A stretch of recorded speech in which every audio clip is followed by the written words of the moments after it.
Aquí con nosotros a nuestra psicóloga. ¿Cómo está usted? Muy buenas tardes. ¿Cómo estamos? Pues con ganas de esos zumos, entre los zumos y los finitos de, de Sevilla, no sé... El rebujito. El rebujito, Isabel no... Menéndez, psicóloga, ¿cómo estás?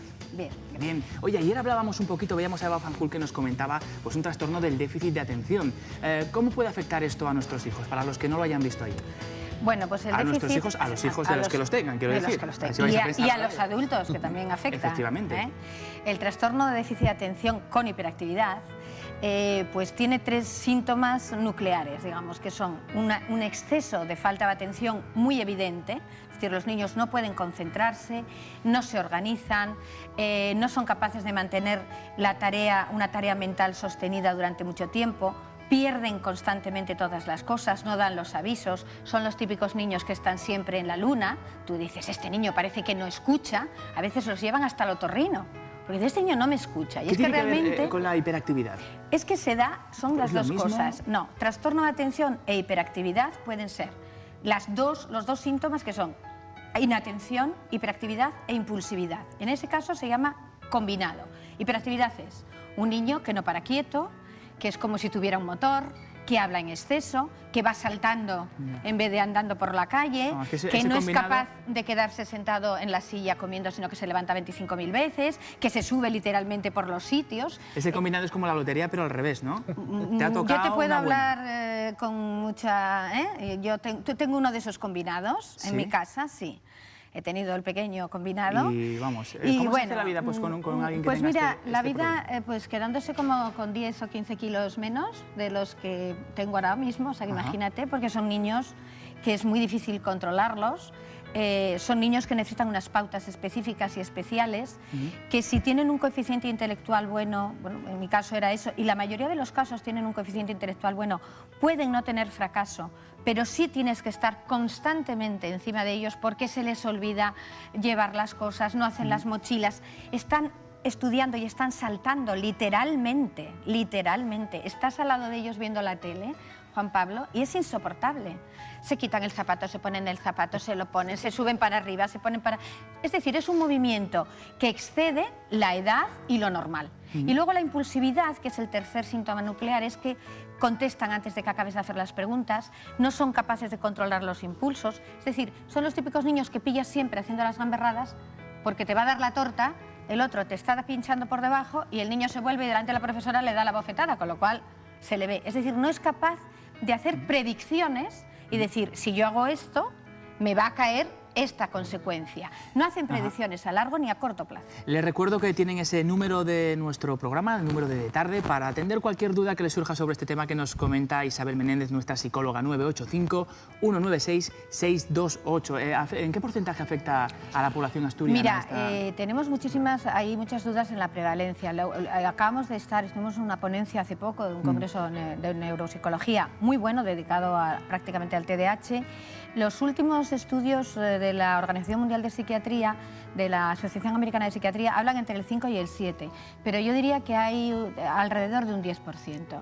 Pongamos que al menos 1 o 2 niños por clase, dependiendo un poco de la clase, pueden tener este síndrome. Evidentemente, sí quiero dejar clarísimo que no todos los niños que sean inquietos o sean despistados tienen el trastorno. Hay que cumplir una serie de requisitos, de los requisitos que nos dan como mínimo tienen que cumplirse 6 de inatención, 6 de hiperactividad y 1 o 2 de impulsividad, y a veces no se cumplen, con lo cual no se da el trastorno. Y luego hay otra serie de pruebas más objetivas que se pasan para determinar si realmente ahí existe un TDAH, que es como lo llamamos los psicólogos, que es un trastorno de atención e hiperactividad, que puede ser solo inatento, solo hiperactivo, o las dos cosas juntas, gloria bendita. Eso es, vamos, como decíamos, una auténtica... La mayoría son combinados, ¿eh? Sí, ¿no?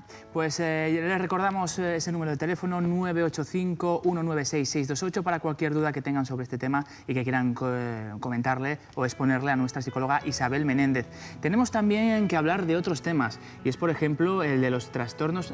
Tenemos una llamada, vamos a dejar este tema para después. Trastornos alimenticios viene ahora, pero es el tema que vamos a tratar a continuación, pero tenemos una llamada. Buenas tardes. Hola, buenas tardes. ¿Cómo se llama? Mira, me llamo Belén. Belén, ¿desde dónde? Sí, llamo desde Oviedo. Desde Oviedo. Cuéntanos, sí. Belén. Mira, es que yo, por los síntomas que están diciendo, yo creo que tengo un niño parecido. es un niño, es muy activo, está saltando constantemente, habla muchísimo, tienes que estar metiéndole la comida a la fuerza. Lo único que siempre durmió muy bien. Sí. Y yo pienso, no sé si es un síntoma de los niños hiperactivos, que duerman bien o que duerman mal, o no tengo mucha idea, pero yo siempre dije que era un poco hiperactivo, y la gente me dice, no, mujer, los hiperactivos son de otra manera, no duermen, no descansan, no sé qué, y es que este es imparable, vamos. Sí. Lo intento agotar con actividades físicas, lo llevo a la piscina, lo llevo a varias actividades y tal, pero que bueno, claro, a las 7:30 o a las 8 de la tarde ya está durmiendo, por supuesto, claro, porque se agota. Claro, entonces no sé si esa es una condición para que sea un niño hiperactivo o no, el que duerman por la noche. No. El hecho de que duerman por la noche no tiene por qué excluir el trastorno de hiperactividad. Hay niños hiperactivos que duermen agotados y duermen toda la noche precisamente por esa hiperactividad que les hace estar tan revolucionados que cuando llega la noche se caen rendidos, afortunadamente para las madres, porque si no acabaríamos como la película de Almodóvar, al borde de un ataque de nervios, como supongo que estará usted, ¿no? Sí, Me imagino. sí. ¿Qué años tiene su hijo? Pues tiene 4. Bueno, con 4 años estaríamos hablando de un prediagnóstico. Tampoco podríamos hablar de un diagnóstico tal porque normalmente a estas edades los niños son muy inquietos. Pero yo sí le puedo decir que cuando esa actividad, usted con relación a otros niños, hijos de amigas, etcétera, ve que es excesiva, Sí. posiblemente sí estemos ante un posible cuadro de un trastorno de hiperactividad. De todas maneras, tranquilícese, examine un poco las pautas de educación que tiene en casa, porque a lo mejor esta hiperactividad también puede ser reactiva ante una ausencia de límites, o que usted le permita, o que al revés sea demasiado rígida. Pero No, qué mal, él toda la vida fue así. Además, él es súper libre, libre en el sentido de que él siempre se manejó muy bien. Le doy libertad vigilada, pero a ver, él, por ejemplo, con los animales no les tiene miedo, se sube a sitios y, por ejemplo, salta.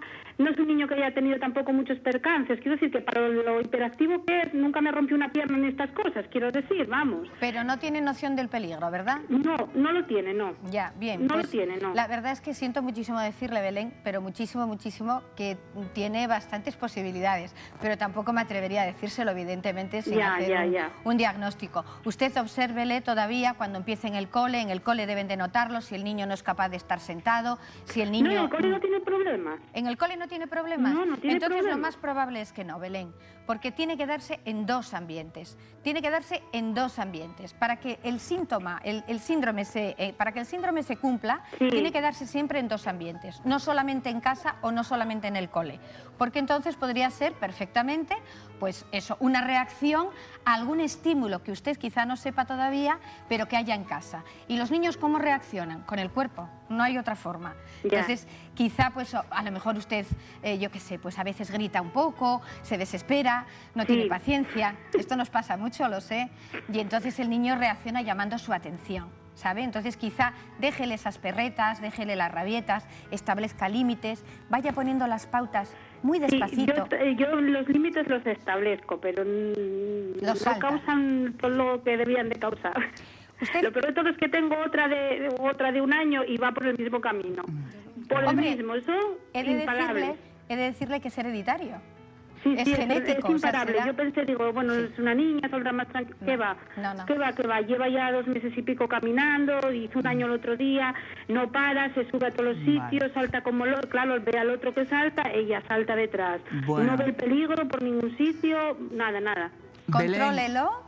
Belén, Y ánimo. muchas gracias por haber querido estar con nosotros en De Tarde. Esperamos que los consejos de aquí de Isabel Menéndez pues le hayan servido o le sirvan para tener una idea de lo que puede tener su hijo, y que lo dicho, que muchas gracias por estar con nosotros. Venga, gracias a vosotros. Hasta luego. Hasta luego, gracias. Déjame, Juan Pablo, comentar, por la gente que haya podido querer llamar y tal, hoy damos una charla, ya lo dijisteis ayer, en la Biblioteca Jovellanos, a las 7 de la tarde, con el psiquiatra, con el doctor Marcos Huerta, y vamos a hablar de todo esto, de todo el TDAH, de cómo va evolucionando a lo largo de los años, incluso los adultos, en cómo se reconoce, a las 7 de la tarde en la Biblioteca Jovellanos.